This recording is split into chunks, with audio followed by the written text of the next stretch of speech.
The warning came too late, carried on the dry wind, like a trembling whisper that barely reached his ears. Don't look there. But the rancher had already turned his head, and in that single moment, the world he knew cracked open and spilled something he was never meant to see. Ethan Cole had spent his whole life on that land. The ranch stretched wide and lonely under the Wild West sky, a place where silence spoke louder than words, and every sunrise felt like a promise he was no longer sure he deserved. People in nearby towns knew him as a hard man, distant, closed off, the kind who spoke little and expected even less. They didn't know the weight he carried, the memories that woke him in the night, or the guilt that sat heavy in his chest like a stone that would never sink.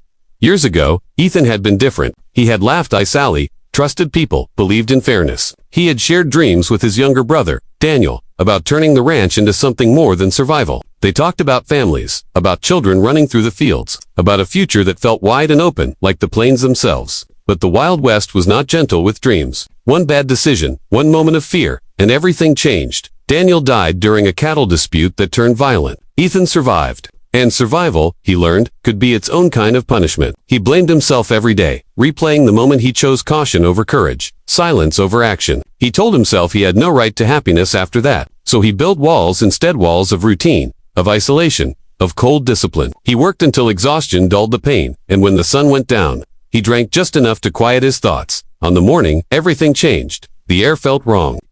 Even the cattle were restless, shifting and snorting as if sensing danger. Ethan rode the fence line alone, as he always did, his horse moving steadily beneath him. That was when he noticed a broken fence post near the northern edge of the property. It wasn't unusual storms, and time took their toll, but something about it made his chest tighten. As he dismounted and stepped closer, he heard voices, low, urgent, and then the warning again, sharper this time, filled with fear. Don't look there. It came from a young ranch hand named Miguel, who had joined Ethan's ranch only weeks before. Miguel was quiet but observant, the kind of man who watched before he spoke. His face was pale, eyes wide, fixed on the ravine beyond the broken fence. Ethan ignored the warning. He always did. He had spent years believing there was nothing left that could truly shock him. But when he stepped forward and looked down into the ravine, his breath caught in his throat, and his body went cold. There, hidden among rocks and shadows, was a group of people, families, not outlaws. Women clutching children, men wounded and exhausted, all huddled together like animals trying to survive a storm. Their clothes were torn, their faces smeared with dirt and fear. This was no accident. Someone had driven them here, forced them into hiding.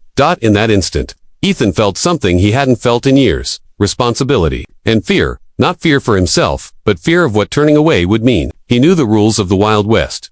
You mind your business. You survive by not asking questions. You don't involve yourself in trouble that doesn't belong to you. But as he stared at the trembling figures below, another memory surfaced, his brother's face, full of hope, asking him once why he always hesitated when it mattered most. The tension inside him grew unbearable. Miguel stood behind him, shaking. He explained in broken words that a ruthless group of men had been chasing these families off their land, accusing them of crimes they hadn't committed. Anyone who helped them would become a target. Miguel had stumbled upon them by accident and tried to scare them away, afraid Ethan would get involved. Ethan could have walked away. He had done it before. He had mastered the art of turning his back. But something in him refused this time. Maybe it was age. Maybe it was exhaustion from running from his own conscience. Or maybe it was the simple truth that he was tired of surviving without meaning. He led the families onto his land under the cover of night, hiding them in old barns and unused shelters. With every step he took to protect them, the tension grew. Word traveled fast in the West, and danger followed just as quickly. Ethan knew he was risking everything: the ranch, his life, the fragile peace he had built around himself. The men who hunted the families arrived days later. Their presence was felt before it was seen. Dust on the horizon. A low rumble of hooves, the kind of silence that precedes violence. They confronted Ethan with threats thinly veiled as warnings. They told him to hand over what wasn't his and forget what he thought he'd seen. That night, Ethan couldn't sleep. He sat alone on his porch, staring into the darkness, his thoughts loud and relentless. He thought about Daniel, about the moment he chose not to step in, not to fight back, not to risk himself for someone else. He realized then that this was his second chance not to change the past, but to decide who he would be now.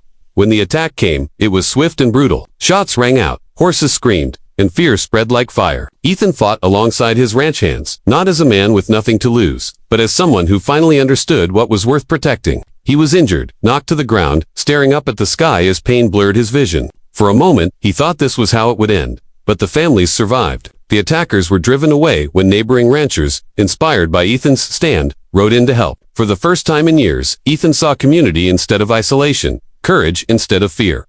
Recovery was slow. The ranch bore scars. And so did Ethan. But something inside him had shifted. The guilt that once defined him loosened its grip. He spoke more. He listened. He allowed himself to grieve openly, to honor his brother not through punishment, but through action. The families eventually moved on, safe and free, but they left behind something priceless. Proof that one choice could change everything. Ethan rebuilt the ranch, not just as a place of work, but as a refuge. He hired people who needed a second chance, just as he had needed one himself. Years later, when people asked him about that day, he would pause, his eyes drifting toward the ravine. He would say that sometimes the bravest thing you can do is look where you're told not to face the truth even when it terrifies you. And that is the heart of this story. We all have moments when we're warned not to look, not to get involved, not to care too deeply. But growth, redemption, and purpose often live exactly where fear tells us not to go. Ethan Cole learned that courage isn't the absence of fire, it's the decision to act despite it. If this story moved you, if it reminded you that it's never too late to choose differently, then let it stay with you. Let it inspire you to be brave in your own life. And if you want more stories like this, stories of transformation, hope, and the quiet strength found in unexpected places, don't forget to like this video and subscribe to the channel. Because sometimes, the story you need most is the one that dares you to look, even when everything tells you not to.